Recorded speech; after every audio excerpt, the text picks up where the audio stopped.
to navigate us through the mic. Here we go! He's killing it. Watch out. He's showing love and he's mad about it. Mad love. That's why we say, come on, man, you already know. Mad love.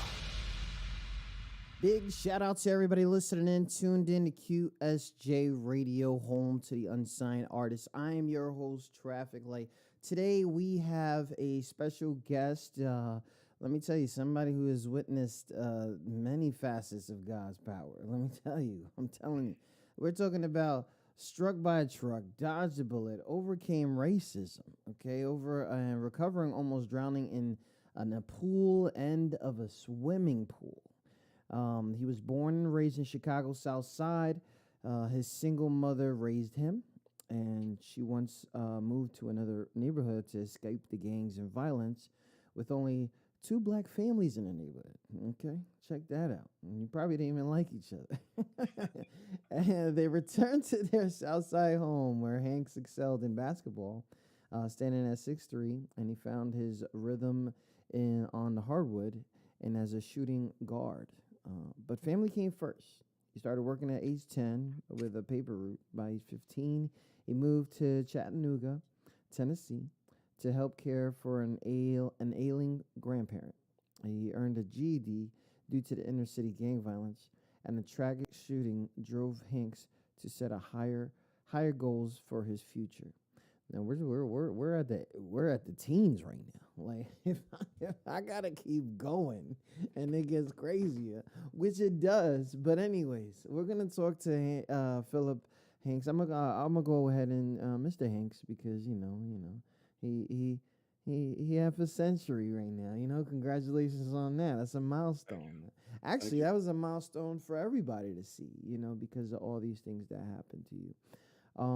But, we're here, we're talking to him because not only does he have a lovely story, there's a lot of things that he's doing for the community, as he has been doing for his family for most of his life.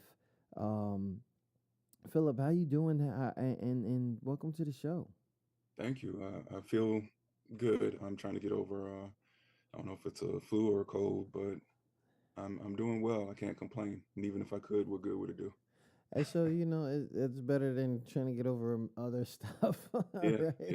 yeah, that's true. So we're the bright side of things. I just want people to understand, we might be joking a little bit about sickness. There's no jokes in them for real. But things could be worse. Phillip, 5 organ transplants. All right, this is bionic man, whatever. I don't know what kind of superhero comes to mind, but what happened? Like, what was going on? Well, the story starts off in 2004. Actually, I had an ex-wife that we went into a tattoo parlor. And we got into an argument while I was in the chair. And while we were arguing, I overlooked a question that I was asked. And that question was, do you mind if we use a re-sterilized needle? Now, I don't think they still practice that today, but back in the day, that's something they did. They would clean the needle in this blue solution that's supposed to kill everything in it, around it. And they repackaged it and used it on new customers. Well, that needle had hepatitis C in it. Oh. Yeah. So I used to bodybuild. I was about 315 pounds, mostly muscle. And I started dropping weight, even though I was still hitting, and I kind of abused creatine and protein. People be like, well, how can you overdose on creatine and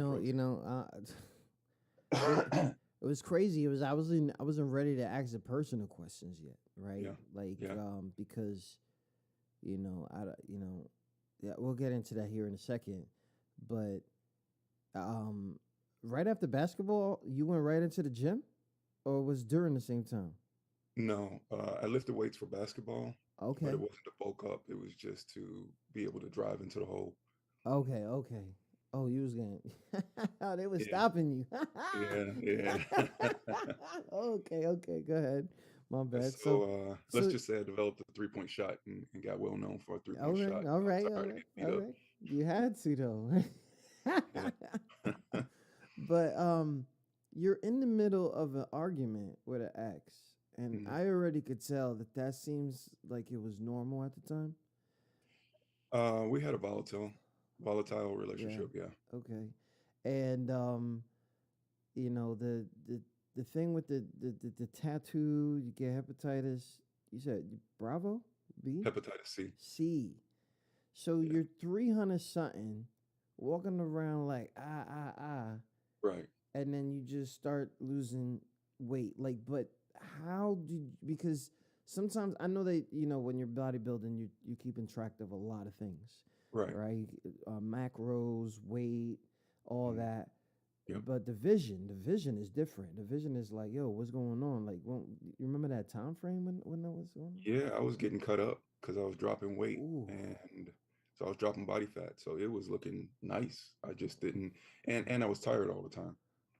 oh So it yeah, looked nice, but I knew something was wrong. I just didn't figure if I didn't pay attention to it, it would go away, and it got worse.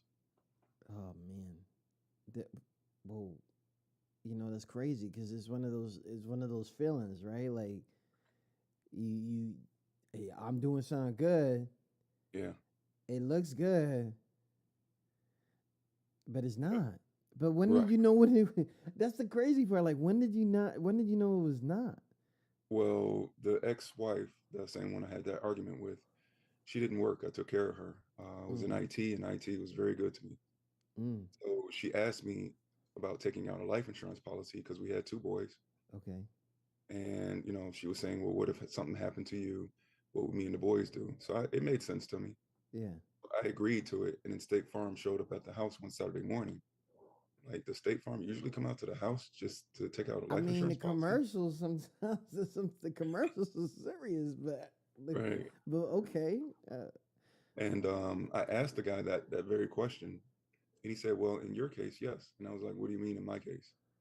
And come to find out, my ex was trying to take out a $500,000 life insurance policy on Ah, me. Yeah. So they ran all these tests and all kinds of stuff.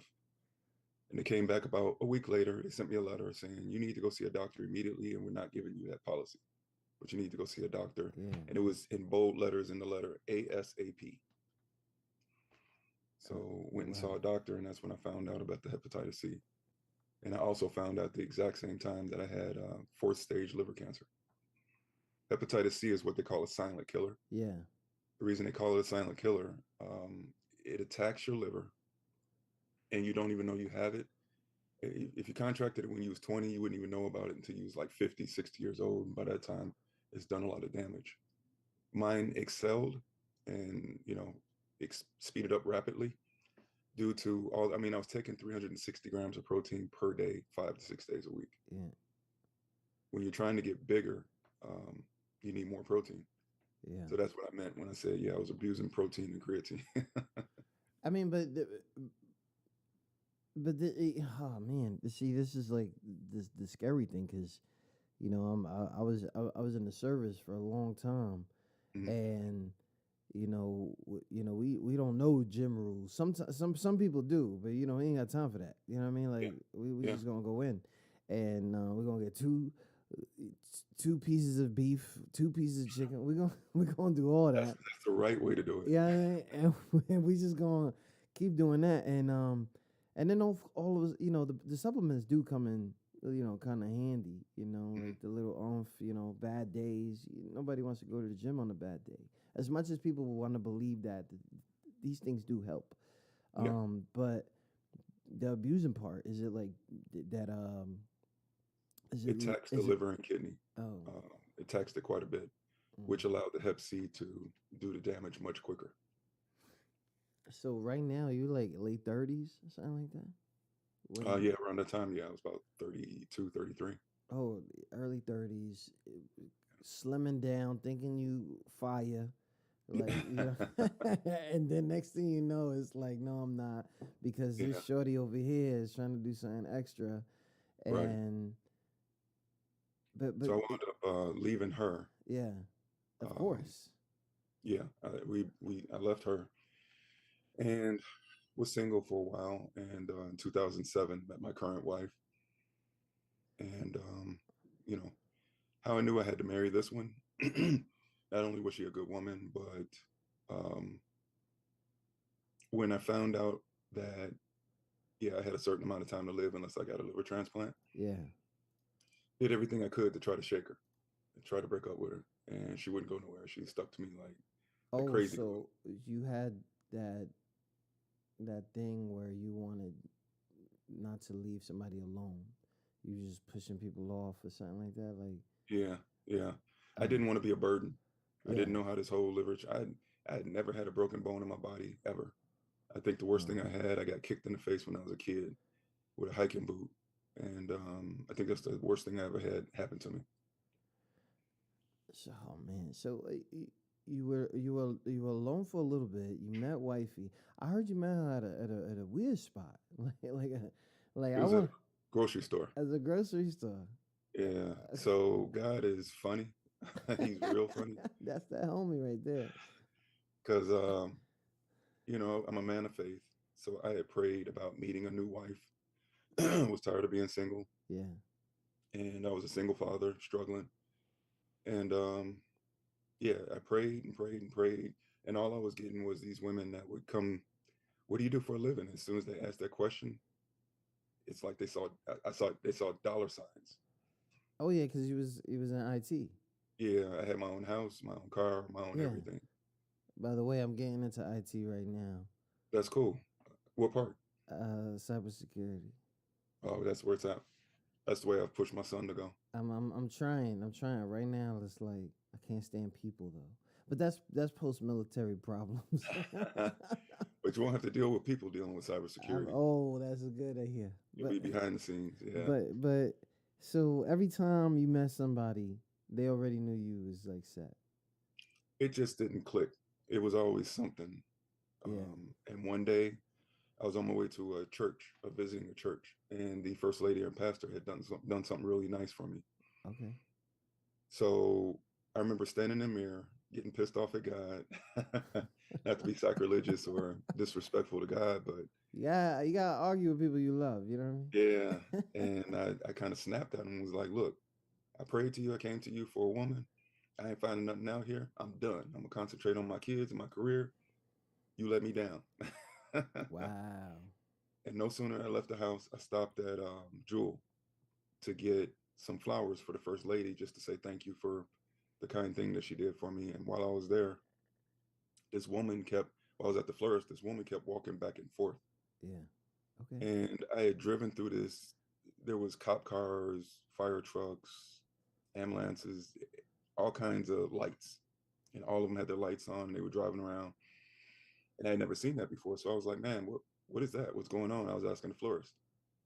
And this young lady behind me spoke up and she was like, oh, that's the parade of lights. And I remember turning around thinking, I wasn't talking to you until I saw her face. Yo, you almost lost it.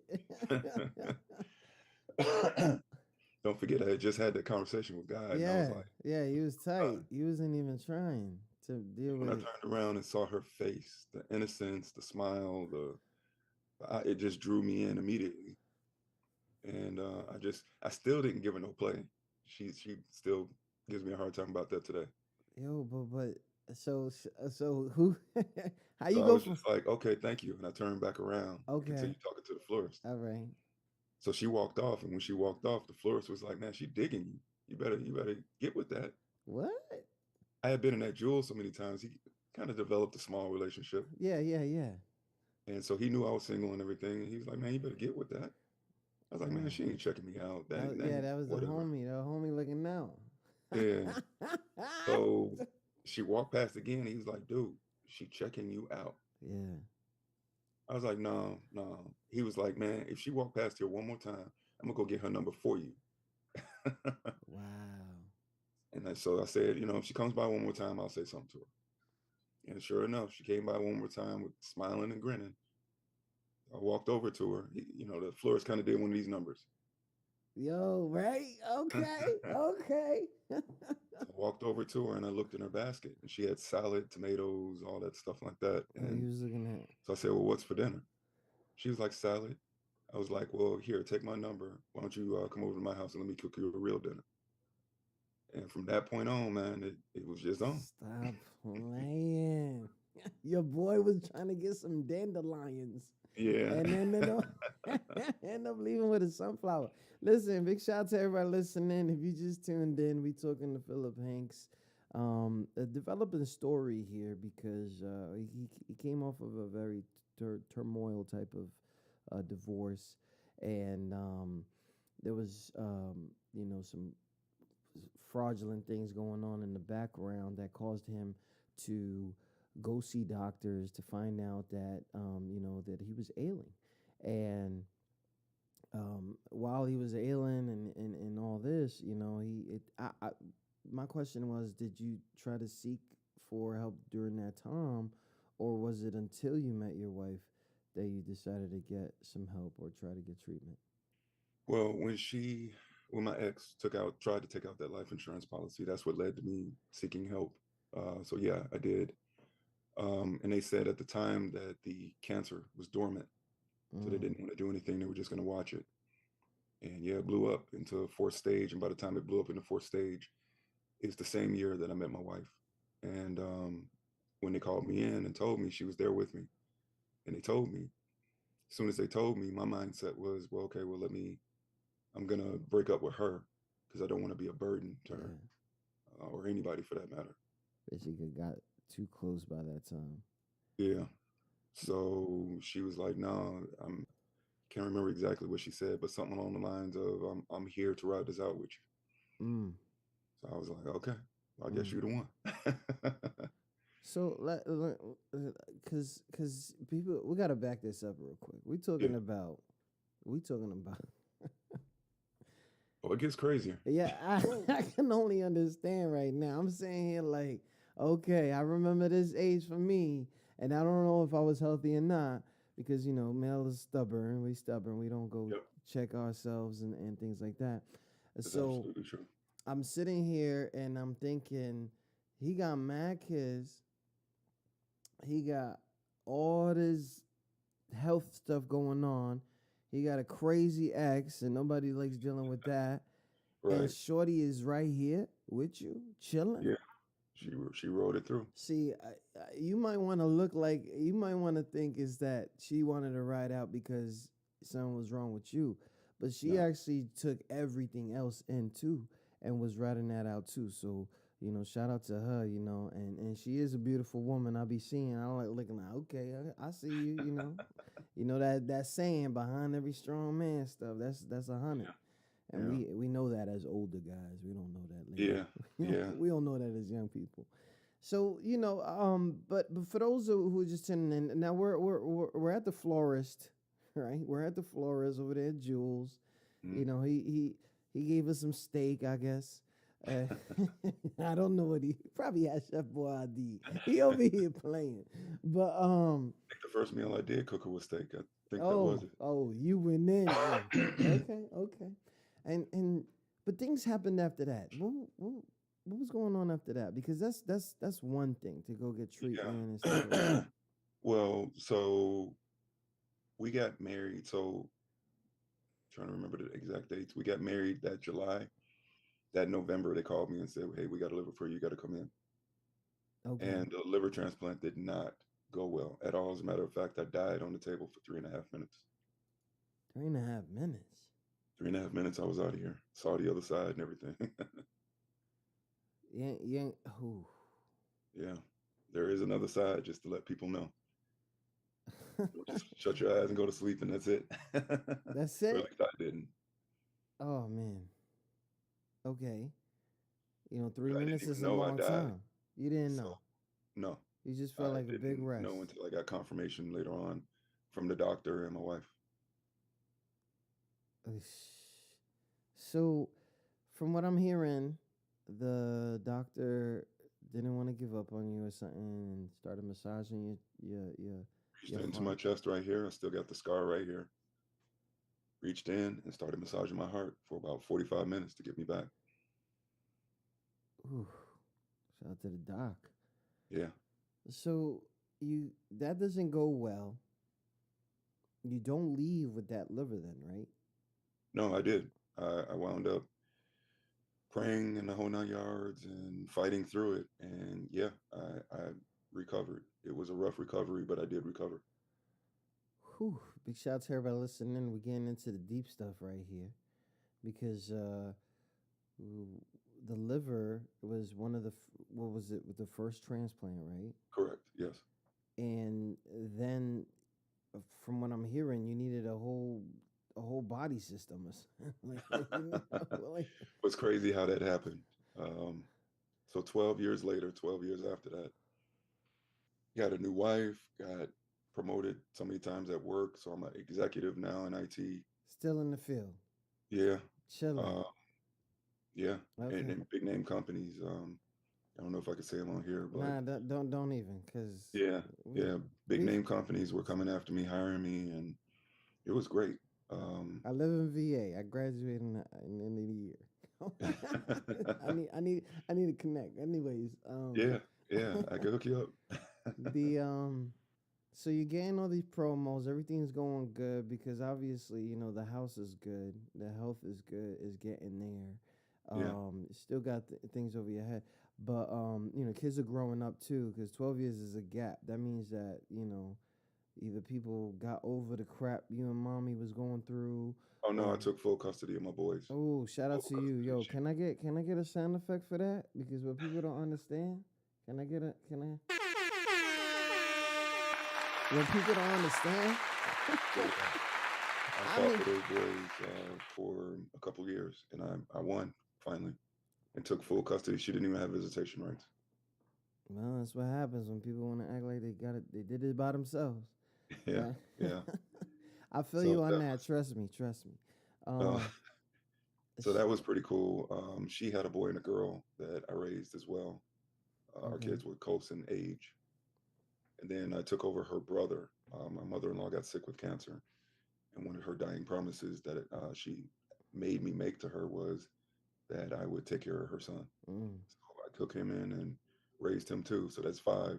Then we had a little girl together. So in 2007, when I was brought out of that coma and I was in ICU, my wife comes in with tears in her eyes and she's not saying anything. And she holds this little bag with booties in it.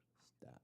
I remember opening it up and because I couldn't speak, they had just taken a breathing tube out. So they asked me not to speak, and my lungs and everything was, not my lungs, my larynx, all scratched up. So they asked me not to speak, and I'm sitting up here like, and then it finally clicked. Oh, you're pregnant. Yeah. Yo, so shout out to you because for real, I would have been like right back, like too much excitement. Like you can't do that. We can't have any more kids. Wow. Big shout out to that. Congratulations on that too, because I would have been, yo, shout out to that for real. I mean, these blessings are like really cool, but then like you feel, did you feel like these blessings was like they coming good, but they coming like at a really wrong time? Like, well, no, because the blessings were coming at a good time. I mean, I had the money to support everybody. This wife here, she wouldn't have had to work if she didn't want to, but she chose. She's a teacher. Yeah, she wanted to work. I gave her that option. I guess I trusted her not to do what the first one did, but and she wouldn't take it. She wanted to work. As a matter of fact, she's trying to do after school programs and tutoring. Stuff? Yeah, nice. Shout out to her with the patience because these kids these days. I couldn't do it. Man, I give my props to her all the time. I couldn't do it. And yes, I'd be in jail or something. Yeah, I'm telling you. Macho man off of the top desk. I don't care. Exactly. Yeah, crazy. You remember that principal? The kid took a swing at him and he picked him up by his neck and walked him down the hallway. Yeah. That would be me. Yep. And I'd be a tag team partner, like tag me in. So shout out to the patience. Shout out to all the educators out there that do have the patience, because some of y'all don't. Some of y'all. And I just want to say, if I can give a shout out, I want to shout out to every nurse in the field, everybody in the medical field, but especially the nurses, because y'all don't get the thanks and the praise that you need. because it was a nurse that found me when I was bleeding out, getting ready to die in 2007. Mm. It was a nurse that kept me going until the doctors who had gone home after the surgery made it back to the hospital to get me, open me back up. Yeah. And then, I'm not trying to slight doctors. You guys are awesome too. But yeah, nurses do all the work. I've seen it over the years too many times. Nurses do all the work and don't get any of the glory. So thank you to every nurse out Yeah. there. Shout out to the nurses. For real. We're talking medical stuff, and people are sitting down because everybody in the United States, because we talk too much. Everybody became was that LPN during COVID, right? Everybody thinks they know shit. Yep, exactly. I'm telling you, it's like it is the different accents coming. Yo, shut up, bro. Like, just WebMDM or whatever. Like, yo, shout out to the real nurses out there. Everybody who's working to become a nurse and everything after that. Because I'm telling you, those 12 to 18-hour shifts, they're not a game, And as long as somebody has been in the hospital, you get to know these people, like how's the family doing, how's this, how's that, and things like that. So appreciate that. And the reason why I wanted to give such a big shout out, what I'm about to say next, just it put me on my back. So I know it's taken a lot of people who have heard the story by storm. They're like, what? That's not even possible. Because I didn't think it was possible. Wow. But why didn't you think it was possible? So what happened was in 2019, I took the family to Texas we had gone the previous year for Christmas to visit other family members, to get out of the snow and everything. And I decided to do it again in 2019. Okay. And while we were there, I was playing basketball with my youngest son, who played for Plainfield Central basketball team. And while we were playing, I did a simple move to try to distract him from making a layup, and the pain shot up my arm and down my back. And I used to bodybuild, so I was like, oh, maybe I just pulled a muscle or something. It's been a minute since I've been on the court. Yeah. No biggie. Well, that pain began to intensify. I finished the game with him. But by the time we got back to my wife's relative's house, I was begging for pain medication. I was in tears. Wow. So I started popping the ibuprofen, 800 milligram tablets, 2 at a time, every 4 hours. 2 at a time. Woo. Then I switched to every 2 hours, then to every hour, then to every half an hour, before my current wife took the bottle from me. And she was like, I'm not trying to collect a life insurance policy on you. I want you around here. Yeah. So you can't have any more. So I suffered for 3 days in pain till we made it back to Chicago. And she forced me to go into the hospital. Like you said earlier, men, we could take it, this and that. And real. And she's like, no, I ain't having it. You going. And she forced me to go and stayed there a month and a half while they tried to figure out what was going on. And they didn't figure out the source of the pain, but what they said to me upon discharging me, you need a new liver and new kidney. Your kidneys are shot from the ibuprofen, took your kidneys over the edge. When I died in 2007, first step towards death is renal failure. My kidneys never fully came back. Oh. So the ibuprofen, along with my diabetes, attacked the kidneys. This motherfucker said they shut down. I'm sorry. Hmm? I just lost consciousness. I said, and you throw fucking. Did you just say you got diabetes too? I had diabetes. I was diagnosed in 2005. Oh my God. If you guys didn't know, this is Phillip Hanks. I don't know what water pill he's taking, but he is here. He is here. Okay, so you need a whole new liver, a whole new kidney.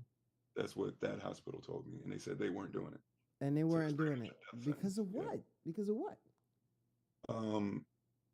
Actually, that's the same hospital where I died in 2007. Oh, they weren't trying to. Yeah. So yeah, they weren't having it. Nah. They said still great doctors there though. My liver doctor there, I'll still give her full praises.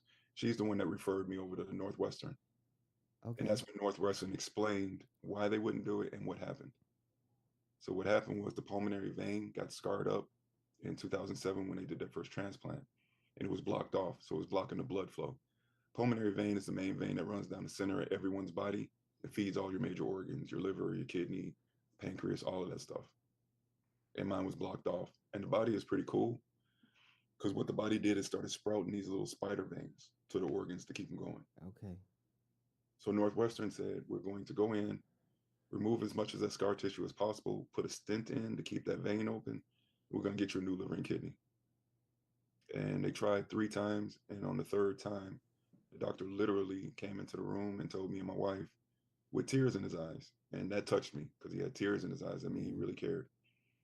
And he said, I'm sorry, there's nothing else that we could do for you.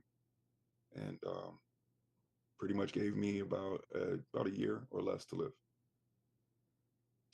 So once again, that strong Black woman, she wasn't having it. And she's like, you need to go back and talk to the doctors again. There's got to be something we can do, et cetera, and so forth. Yeah.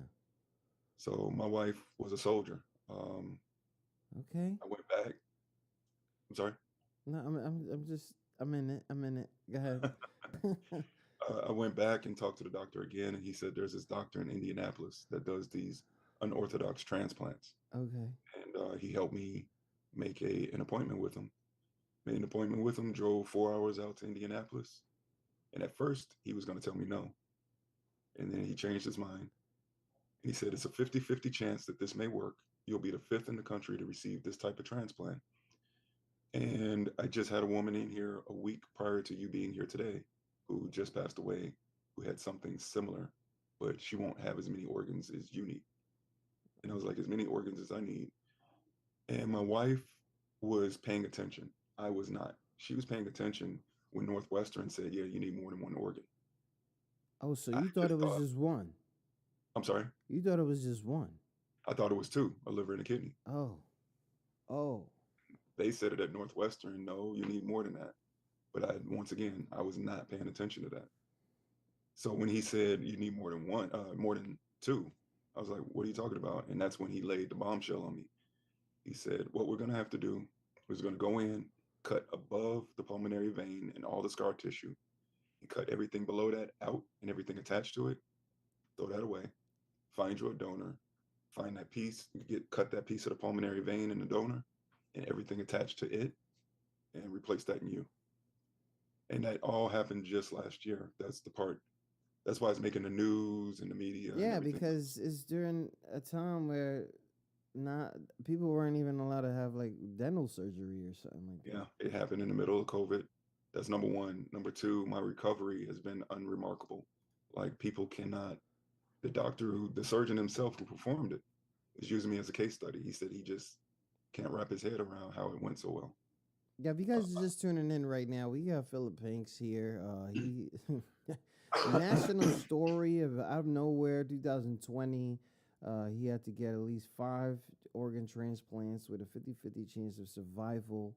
2021. 2021. Oh my God! And then even the doctor was kind of like, "Bro, you serious right now?" And then. Yeah. And yeah, we're up to this part, and this part is like amazing because a lot of people knew that you were going through things. By now, you were already basically a hometown hero, somebody who gave back to the community, a very, very known person for the American Red Cross and places. So then all of a sudden, Inside Edition caught you. Yeah. When I was like, yo, this dude was on Inside Edition. Like, who is this guy? Right? Like, and then when I found out all this and we're here at this story and as I'm hearing you talk about it, and when you referred back to the doctor, I remember the doctors actually saying like he didn't know what to tell you, but he was like, okay, let's do it. And just like you're saying right now, yeah, I've never heard of this before. Yeah. The organs that were transplanted, one of the organs, I'm like, no way. I speak for Jesse White. He caught a hold of the story. I've been on the front page of the Tribune twice. the first time he caught wind of the story and invited me down to his office to do a radio spot. His team did, not him. Yeah. Okay. I did a radio spot, and then after doing a radio spot, I was ushered up to his office. And I'm like, well, what's going on? And he gets up from behind his desk kind of laughing because he saw my nervousness. He's like, oh, you thought you was in trouble, huh? And talking to Jesse White is like talking to an old uncle or grandpa, or I mean, the man is awesome. Yeah. And he was like, are you working? And my company did me real bogus. When they found out I was sick, they found a way to get rid of me. Wow. So I said, no, I'm on disability. And he said, well, I'm going to supplement your income. All I want you to do is go around and tell that story, and I'm going to pay you to do it. So I've been speaking at high schools, colleges, any and everywhere. He's done press conferences with me, the whole 9 yards. And all of this because of two reasons. Number one, my recovery has just been crazy. But that's not me. That's the man upstairs. Yeah. I cannot take credit for any of that. That's God's glory. Exactly. Your story. And then number two, because of the organs that were transplanted. So I got a liver, a kidney, a pancreas, upper and lower intestine, and stomach. And I didn't even know you could transplant a stomach. I didn't. Yo, I don't think they got a stomach on my size. But big shout out to everybody listening in. I'm trying so hard right now. I can't. Phillip Hanks is here. And now that we're here at this part, the story of Walking Miracle. I see that you got some merch on from God's Glory, My Story. Yeah. Now this is a book that is this your first book? Is my first book? And it's in editing right now. I'm trying to get it out of the editor's hands and into the publisher's hands, but the publisher's waiting on it, and so it should be the end of December, beginning of January. And that's a different grind right there, right? Because it's more of putting it in text, and where people can utilize that in different ways, not just because you got a book out, that people can use it for different things. What I want to do, I want this story as well as everything else that I've been through, because I've been through a lot, but everything that I've been through, I wanted to encourage other people. There's so much negativity in this world right now that I want to add some positivity if possible. Like I said at the end of the Inside Edition story, God is still in the miracle business, and business is good. I'm living proof of it. So he's still working. Oh, he working, and let me tell you, whew, it might be some things that you probably could hear that I'm saying, and it makes it easier to talk about, because the thing with the males is not false, guys. Like, something is up. Like, you gotta go out there, and you cannot go to aisle F17 right and find something for it. You don't know that stuff, and if you're even in the profession, please go look for a colleague that probably knows something about it, because in reality, especially if you're a family man, even if you're an uncle or even have a partner, listen, like, these people need you. They need you. They need the laughs and giggles. And shout out to Wifey, man. Shout out to Wifey, because listen, oh my God, I don't know if we can hear the hand claps, because I know, but shout out to Wifey, because I tried to get her on Ellen as a thank you. I mean, yeah, I tried my best, and I'm still gonna try. Just as appreciation. She did a lot. Yeah, it's gonna happen. You know what I'm saying? You're gonna. Well, one of the things I did do that freaked the doctors out.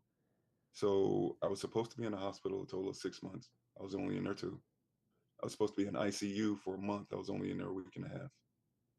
And the fourth month being out of the hospital, I was still weak, but took my wife to Aruba as a thank you to her for standing by my side, not trying to take out a $500,000 life insurance policy on me. Word. And climbed down the side of a mountainside and back up again. I know we talking about all this health stuff, right? Yeah.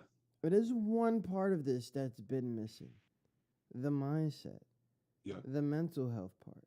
Yeah. Because there's so many people that I know, people that I experience, health complications with, and their mindset is to smile in front of you. Mm-hmm. But that's also a disguise of many things. Or in the face of a clown. Yeah. You do all this stuff to have the memories because you never know, right? Like when I know you became a late Drake fan with the YOLO, like like like but for your mental, because now being able to interact, Mm-hmm. inspirational, motivational speaker, business strategist, all that, that's a different mindset as it is. You could not have been there before you have gone through all this. And when were you at maybe your lowest?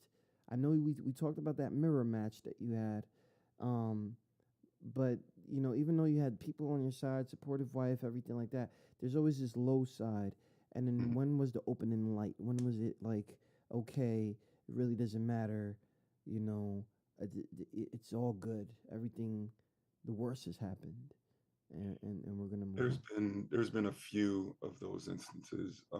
I have a close network of friends that whenever I was down, whenever I was, um, how could I put it?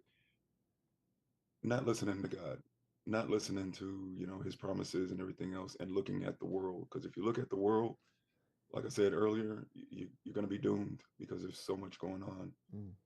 But if you look to him and keep your faith on him, things can happen.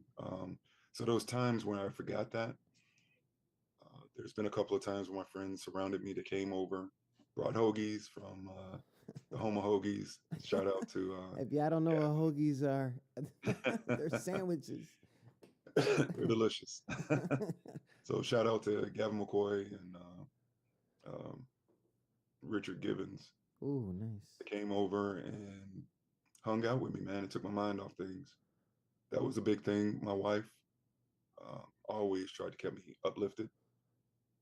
Um, family, period.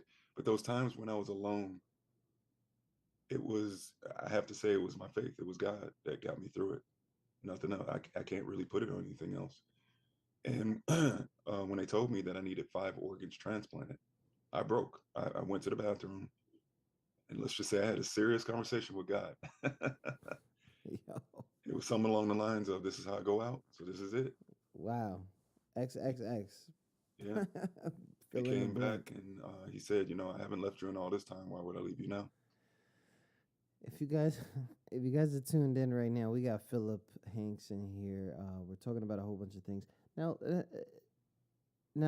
w- I seen pictures. I seen things. I know you probably did it for camera, but it seems so natural. So I don't think it really was for camera. When you're at these blood banks and things like that, and you know it's one thing because I've given blood a few times. Some and in the military we call it in the military we call it vampire liberty. So if you give enough blood, you're off for the rest of the day. Okay. Obviously, but you're still doing two good things, right? One for Right. people, one for yourself, right? Right. And Right. but I know that it's very, very fast paced. You got an appointment, you go, you leave, because a lot of people are going to come in, and things like that. You do have some kind of time in there to like say thank you to some people, like. But I never got those thank yous. It was basically like, "Hey, have your day." No, don't get it wrong. Don't get it twisted. On base, like we don't really care about the thank yous. We trying to get to the house. Yeah. But I'm not saying that I don't. They're not nice people. They're always nice people because they're volunteering themselves. And Mhm. to be able to say thank you to two people, you got to see it in their face that they did not expect that. They didn't expect Yeah. people to. Uh, It's been a number of times where they have the shocked look on their face, and especially after I tell them my story, because I needed so much blood, it wasn't even funny in both surgeries. So And once again, thank you to you, but thank you to everyone that gives blood out there because it's needed. It is. Oh man. Please, if you guys got some good blood and you know you can and you got that rare stuff, go. It's okay. Don't worry. They got water. You won't pass out. Right. These are different type of nurses, different type of people. Big shout out to everybody listening. Tune in to QSJRadio.com, home of the unsigned artists. Through all this, now the title is former IT, right? Like you're not only in the field, you're exec, right? You still involved? Correct. I've had a few job interviews that didn't pan out. McDonald's Corporation came looking for me, put me through a rigorous interview phase. And yeah, it was between me and another person. They went with the other person. So I've had a few like that. Okay. So nope, I'm still not working. And unless you want to call Jesse White, doing that working. But yeah, I enjoy doing that, so I don't consider that working. I mean, nobody ever does, but that's love, though. That's love. Like, stop playing. All I gotta do is, you know what I mean? Like, that's all I gotta do, and then you get comfortable doing it. What? Yeah, exactly. So, happiness. To see these kids and the different audiences. I mean, I've talked to adults, I've talked to kids, talked to teenagers, and the amount of respect and feedback and the whole 9 yards. Because I don't like to talk at people. I want to do the back and forth. Let's talk about it, not me talk at you. And it's just been awesome. It's been wild. I have a colleague, Daru Smith. I don't know if he's listening in, but he and I do this. We're kind of like a tag team. Okay. And excuse me, he's had 3 organs, and December 20th will make his 4th year. So he had a liver, kidney, and heart. Wow. And he always gets upset because when we're talking, I tell anybody that we're talking to, whether it's an adult or kids, I say, do this. And he goes, oh God. And I'll be like, you feel that? That's your chest plate. He had his cracked open. Oh. His heart stopped, pulled out, and a new one put in and restarted. And then they put that back together. And everybody always goes, yeah. Y'all hear this? They just see you. They just making fun of this now. They're like, listen, I can't even if I get a scrape on my finger, I'm like, where's my Band-Aid at? These dudes is like, look, bro, I ain't got no ribs, but it's all good though. And then he always says, imagine a bag of groceries or a bag. That's like all his organs, and they took that and they put, they took one out and put one in, and that's his whole stomach and all this. And I'm like, man, get out of here. Oh my God. What is disgusting? You guys are funny. I'm trying to get my wife to come over. She's in the background. That's nice. Oh, let's tell her to say just hi. Ran away. That would have been awesome. It's all good. It's all good. Oh man, Phillip Hanks is here with us. We're talking to him. Former IT inspiration motivational speaker now, survivor of so much medical stuff. He's an author and an entrepreneur. So now I hear that you're over here trying to changing something, right? What's this thing? So I had a company that I had to let go when I went into the hospital. But man, I still have my nonprofit, which is Changing Visions. Changing Visions, okay. And what I want to do, I've put 2 students through already. People that didn't know anything about IT. And it's not just IT. It's what I did was I took my background. So customer service, I've worked finance, collections. I took everything that I've ever done and I put it into classes. Nice. With these 2 students, they were interested in IT. So I brought them in, took them under my wing, taught them everything I knew, helped them literally redo their resume from top to bottom. Gave them mock interviews where they had to dress, they had to do the whole 9 yards, and then went out and helped them find jobs. And they're both still working in IT right now. As a matter of fact, one of the students has totally excelled. So that was last year. He's been promoted 4 times already. 4 times, gee. Yeah, he's killing it. Lovely. So I would love to take that and give it to inner city youth, anybody interested. But with so much crime and everything else, a lot of these kids don't have nothing to do. and they think the only way they can make money is to go out and take it. And I want to show them, hey, I grew up on the streets as well. I grew up half in the suburbs, half in the streets. And the street side of me wants to tell these kids, you don't have to do that. There's another way. Come on, let me show you. Mm. It's hard though. It is. It's hard. I'm from the Bronx, and let me tell you, man. When I left, I took the attitude with me. I went in the service in 2000, and I took the attitude with me. So I was like, always like, you just another New Yorker. I didn't even know what they were talking about, right? So I just, I took the leap to leave. Like I had to leave. My thing was I didn't want to leave my mom with like a college bill. Yeah. So I was like, listen, I'm gone. But when I came back, I always visit. And then, you have this adult transformation going on, and everybody's still doing the same thing. And then now you're seeing their kids doing what they were doing, and they think it's cute, Yeah. And some of my friends who are no longer here with us, I wish they were, because they need to beat their kids' ass for a little bit. But no, they don't really need to do that. They don't really need to do that. But you feel me? Like it's just a circle going around, because I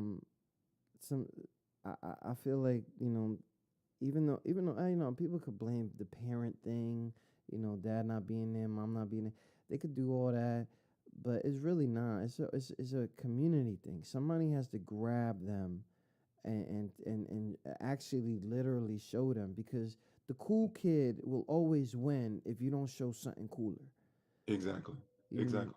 And even the cool kid will want to come in and learn, because I don't just I do videos. I take them hands-on, step by step, because I'm a hands-on learner. So in my basement right now, I probably could run a whole company down there, but I got servers, switches, routers. Bro, I've taken some of that and literally, okay, here it is. We're going to walk through and hook it up and make it work. I got a question out from Chicago. I Okay. believe Eddie. Edwina, that's the homie right there. I love her. Yeah. She's asking, do you take adults for your program? I'm sorry, can you repeat that? Do you take adults for your program? Yes. Hey, look, get your kid over there. She ain't doing. Yeah, Sasha gonna kill me for that one. But but yeah, man. So what we're gonna do is we're gonna switch the subjects up a little bit, and anybody that's watching on Facebook, on YouTube, or on Twitch right now, my advice to you guys is to please save Phillip from these stupid questions. Okay, this is a very, very serious conversation we've been having, and I would love it if I don't mess it up. So if you guys can and will. We have now started our fast round, where our guests are asked a few questions about themselves that they wouldn't expect us to ask. Don't worry, it's not like that. Hope you didn't think we were that underground. First of all, I'm not going to disrespect the wife. I'm not going to disrespect any kind of personal things going on. You know what I mean? Like that. We already opened up. That's my G. That's my connect now. So don't worry about it. And then, but these questions might leave us a little bit iffy. And I'm sorry, but this is what I got to do. First of all, I do have to look at the chat first to make sure that they're trying their hardest to save you. Okay. And it's literally a challenge. It's not even a game.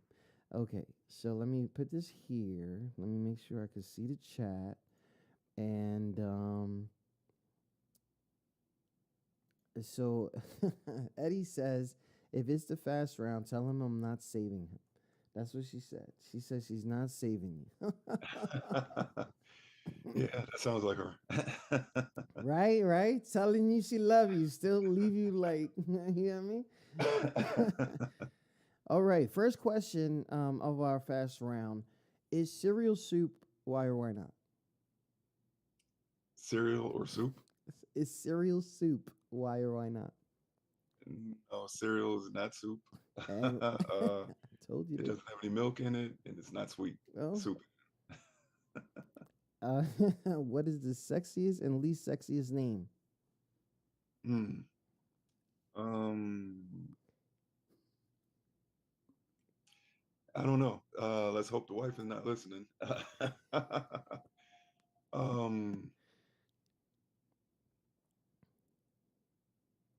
there's a lot of sexy names out there. Danielle, Latoya, Latanya. Oh Uh, snap! DMX fan. least sexiest name. I hate all these bon fees, and I don't hate them. I just, I mean, they're a little bit. They're a little bit much. They're a little bit much. yeah. What secret society would you like to start? Like to start or be a part of? Ooh, uh-oh. I can't call my brothers with the G's. I can't do that. You got to figure that out yourself. um, a secret society to get the government in order and some kind of like Black Power movement. Yeah, yeah. We need one of those again. Yeah, And like stable. exactly. What's invisible but you wish you could see? I'm sorry, What's something that's invisible but you wish you can see? my mother Wow. Wow. or Jesus. I keep telling my kids Jesus is not coming. I keep telling them to stop waiting for him. What's the what's the weirdest smell you ever smelled? And I know you got some weird smells now. Oh yeah. Um, Man, I don't know if you want me to tell this story. I used to be a repo man for Rent-A-Center. Ooh. And had to go in and repo a bed set. And it was, let's just say the person or people defecated all over the bed and left it. I didn't even know Rent-A-Center gives out They beds give like. everything, jewelry, pagers, phones, any and everything you could possibly imagine. Oh my gosh. And I had to go repo that stuff. And they really took it back? No, I wound up, I wouldn't take the bed. I told my manager, fire me, I'm not touching it. And they Okay. wound up throwing it in the alley. Oh, so it just went in the trash. Yeah, but when I came into that room, it was like, woo. Oh. Is a hot dog a sandwich? Why or why not? I don't consider it a sandwich. A sandwich, you need two pieces of bread, don't you? Yeah, I know. If you talking about that one is hinged or something. Right. What is the most ridiculous fact that you know? Hmm. I just learned one the other day. I was like, seriously, I'm always full of useless facts. Yeah. But Aren't we all?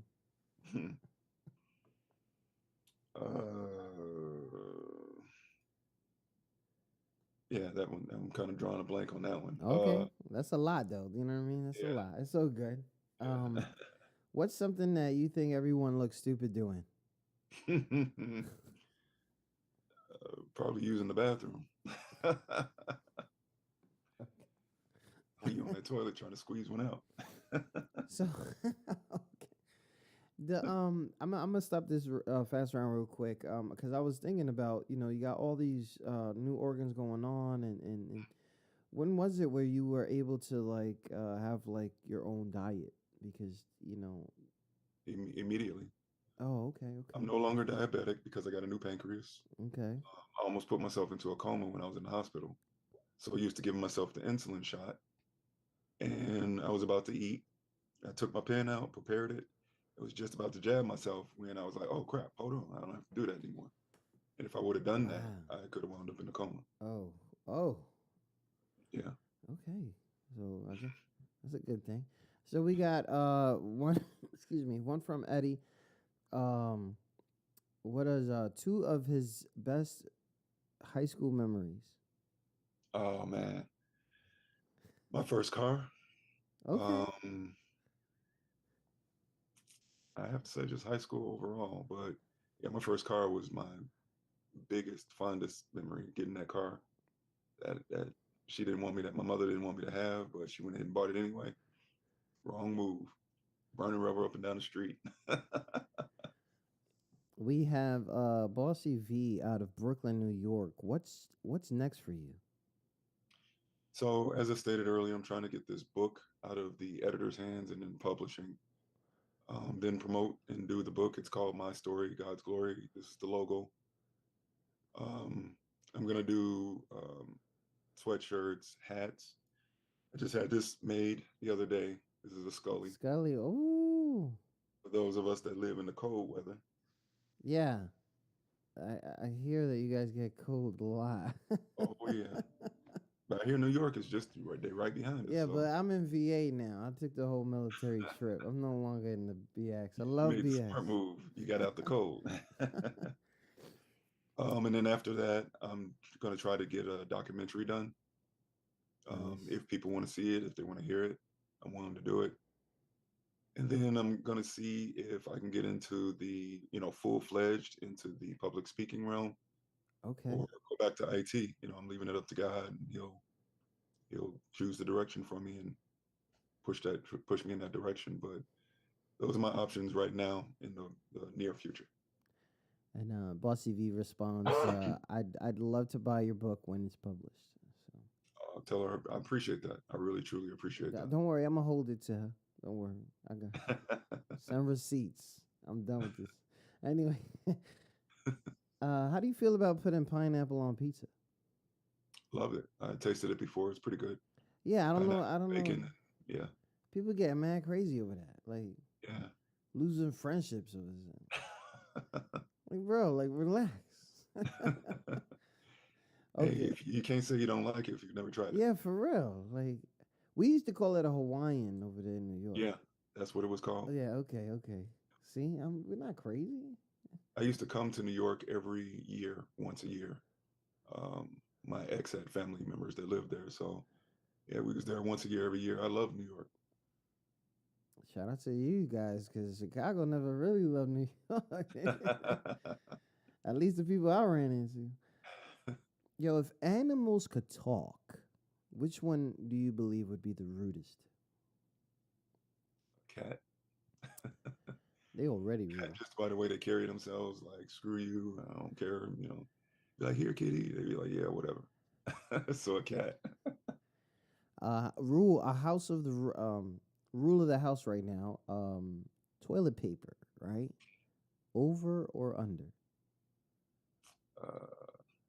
Over. No, over, right? Over, yeah.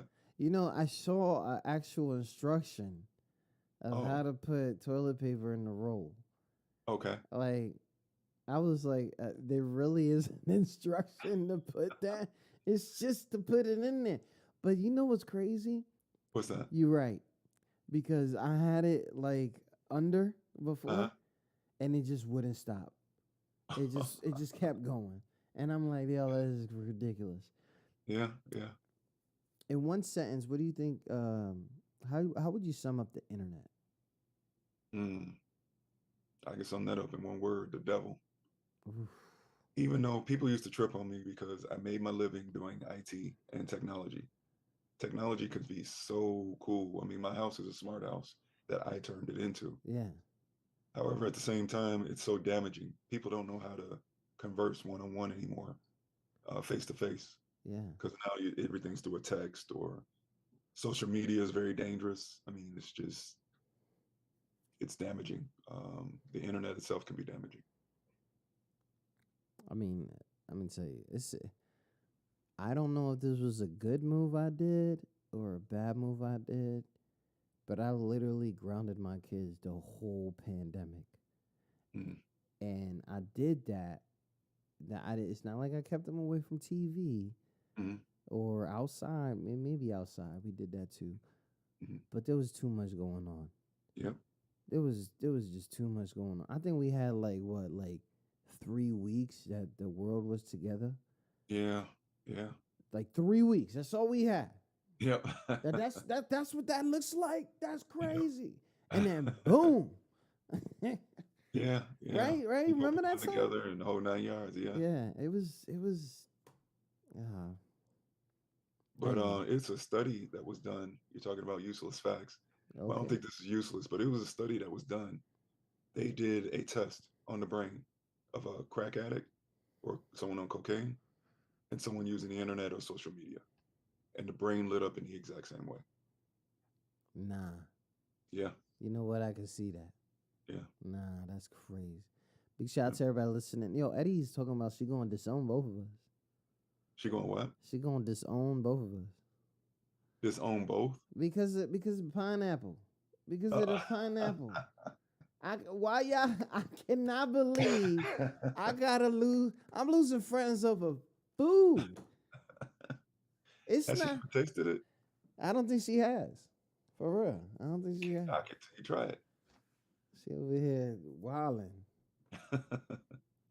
Listen, this has been amazing. Big shout out to everybody listening. Tune in to QSJRadio.com. Phillips, that's it for the fast round right there. We're not going to do too much. Not too much damage on you. So for those who just tuned in, we're coming close to an end here with Phillip Hanks. You can get more information on him at philiphanksenterprises.com. Phillip Hanks on Facebook, on Instagram.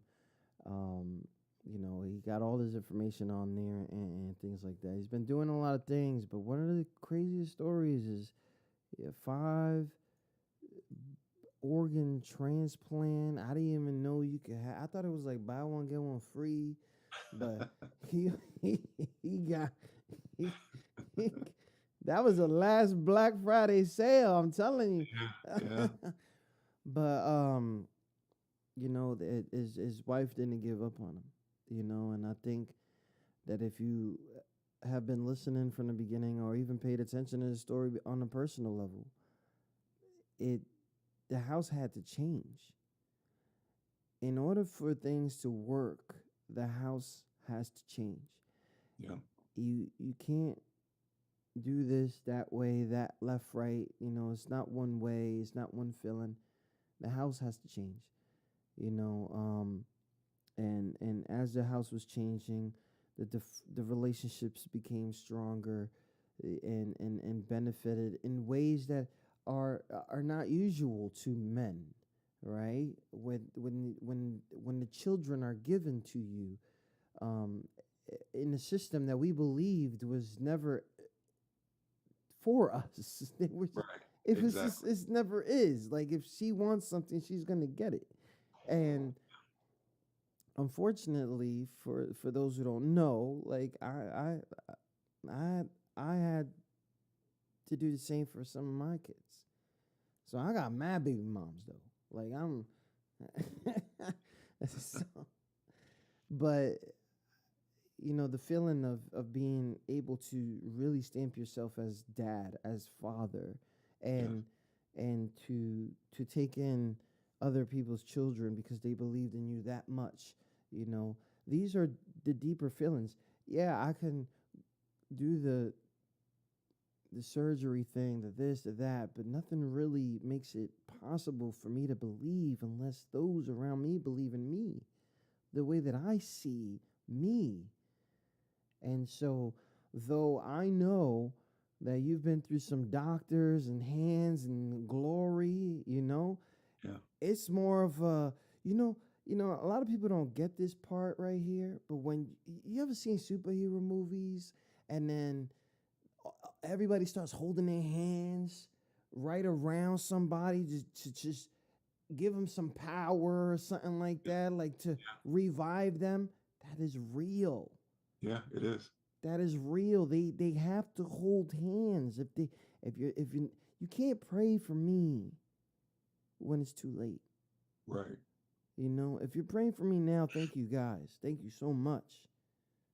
Okay? But if I could throw a sentiment in.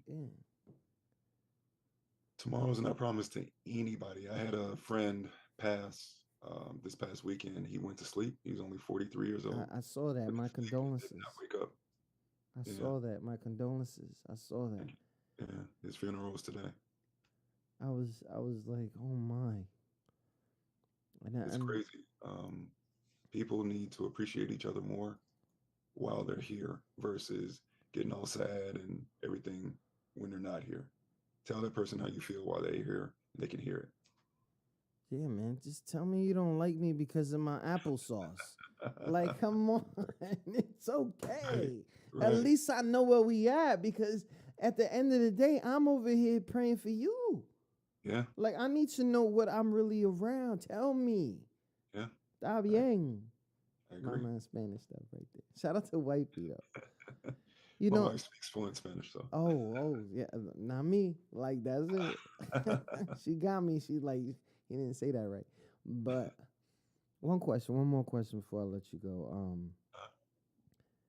I know you walk around these hospitals now. I know you walk around and either visiting friends or maybe even trying to check on people. Um, what are some words that you give them? Because when they're there and they're hearing the noises in the background and they don't know what this means, and those numbers, they don't know what these numbers mean. There's a lot of Right. nervousness going on. So, Yeah. what are some encouraging things that you tell them while visiting? There's a few things I tell them. Usually by the time I'm done talking, they're like, okay. But number one, be an advocate for yourself. Don't just sit there quiet and get involved in your own care. And what that means is, like you said, there's these numbers and charts, and ask questions, get on their nerves. Um, in essence, if you think about it, you're paying them. It's your insurance or your whatever that's paying them. They work for you. So get on their nerves. What does that mean? What is this? Do your research. Well, I'm not going to say do your research, because then you got all these people on WebMD Yeah, yeah, trying to figure stuff out. yep. When I say do your research, follow up with your doctors, your nurses, everybody. Find that one nurse, and because they're out there, find that one nurse that will take the time to explain everything to you. And don't give up hope. That's one of the things that kept me going. There would be times where I wanted to give up hope, and either myself, my wife, somebody was there to kick me. I remember one time I was like, I'm tired. I'm sick and tired of being sick and tired, and I don't want to do this no more. And my oldest brother came in because my second oldest brother passed away in 2009. I had to take him off life support. Mm. At the same time, I needed that kidney. I'm sorry. At the same time, I needed that liver. In 2007, he needed a kidney. I got the liver. He never got the kidney, and I wound up 2 years later having to pull him off life support. So it was my oldest brother that came in and was like, "Look, I can't lose another brother. You're gonna have to get it together. Pull yourself together, and come on, let's do this." And he kind of snapped me back. Sometimes you got to do that for yourself.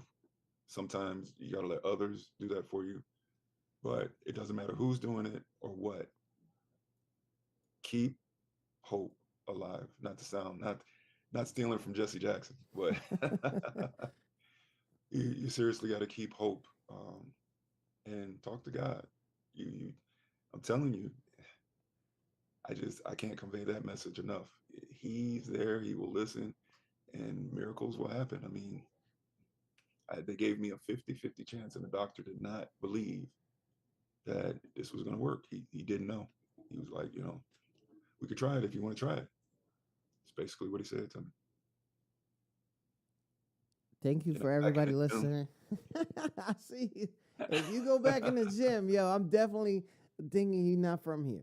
That's what I'm saying. If you end up back in the gym, we I'm gotta not trying pull to be us. the Incredible Hulk anymore, but We yeah, gotta I'm just trying to be healthy. we, we gotta look at his blood type for real. They over here be positive. They not doing that. God's Glory, My Story, the story of a walking miracle, written by Phillip Hanks, coming soon, about his story about 5 organ transplants, how he died for about 3.5 minutes. And the doctors believed in him so much that they massaged his heart, literally massaged his heart. Now he's going around telling his story and inviting you to please, if something doesn't feel right, go check it out. Don't wait until you got somebody trying to take $5 million from that. Don't wait. And another thing, a part of this story, and is very very important to him and important for people to listen to, is change the house. Accept those who want to be there at your worst. They see the best in you. They've never seen anything else from that. And you know, big shout out to the wife. She's a very big part of this story. And you know, Phillip, thank you so much. And if we don't get to talk or something like that, man, happy holidays. Thank you. Happy holidays. You And I know? want to send one more shout out. Yeah. There's a young lady who was a big part of my life in the past who now needs a kidney herself. And I've been doing everything I can to try to advocate for her. Her name is Denisha Townsend. So big shout out to her. And, you know, she's struggling. Hang in there. Keep your head up. And we're going to get through this. Yo, big shout out to you, man. Shout out to everybody listening. Yo, if you guys want information on where you guys could check out Phillip, please. Phillip's is all over the place on this social media. I don't know if he's on there like that. Don't do the TikTok. You start doing the TikTok. Yeah, I don't know. I might one day. I don't know. It was great talking. Yo, if you do that, yeah. No. I'm on there, but it's mostly inspirational stuff. But oh my yeah. God. Eddie says she's so proud of you. She just wants you to know that she's so proud of you and things that. Thank you. know, Thank you so much. And everybody else, thank you guys so much for tuning in. And Phil, we'll talk soon. All right. I appreciate you having me. Hey, no doubt, man.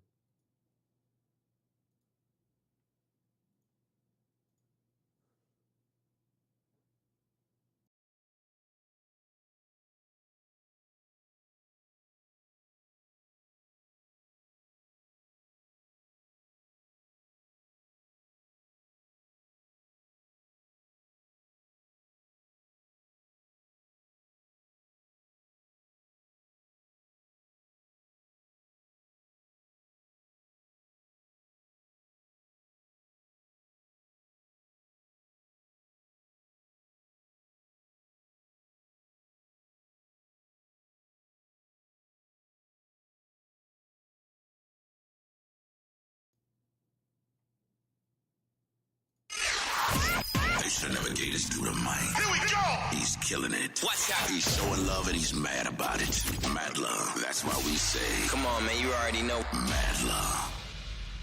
Wow, big shout out to everybody listening. Tune in to QSJRadio.com, home to the unsigned artist. What's up, everybody? That was Phillip Hanks out of Illinois, and he's doing big things. And we're definitely going to link up because let's get serious. I was thinking of doing the pew pew, but I don't know. I didn't see anybody. I didn't see no bat signals yet. I think some of our people are streaming right now, so I don't want to interrupt them for anything or with anything. I don't know what the temperature looks like right now. I do want to attempt to try to get a few artists in here. So what I'm going to do is I'm going to shut down the Facebook side, and then we're going to continue from there. But, yeah, I got a battle right here by myself. What up? Nobody came and participated. I told my head about that.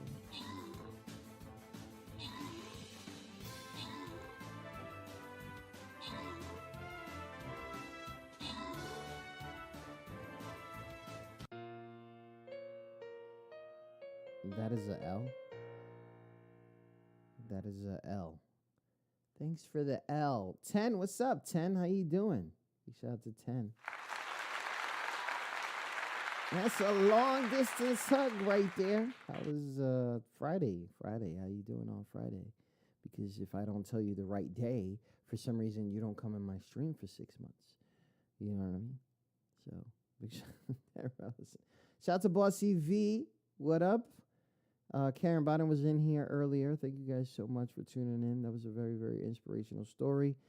And we got it recorded. Eddie, whenever it's needed, let me know. We'll definitely link up and then get everything there. I do have some new things here that I wanted to put in the chat. So if you got some channel points, go ahead and waste them. There is a 5,000 channel point one that I don't want no one to use right now because I'm not ready for it. So That is something like I just want to paint. Oh, the 20. It's of course the chasing me is not going to be on during the interview. Yeah, I'm not crazy. I'm, I'm not crazy. Imagine that went live. Imagine don't hit me with the 5Gs yet. Don't hit me with the 5Gs. I know you saw that. You know what I mean? But what I'm gonna do right now, I'm gonna end stream on Facebook and on YouTube. I'm gonna come back. Give me about 10 minutes, and then we'll try to take some songs. We're not taking any songs. None of these songs will be entered in our top 100. That deadline was the end of November, like usual every year. But thank you guys so much on that side. I can switch on this side on Twitch. That's why I usually do the cutoff there. So, all right, talk to you guys soon.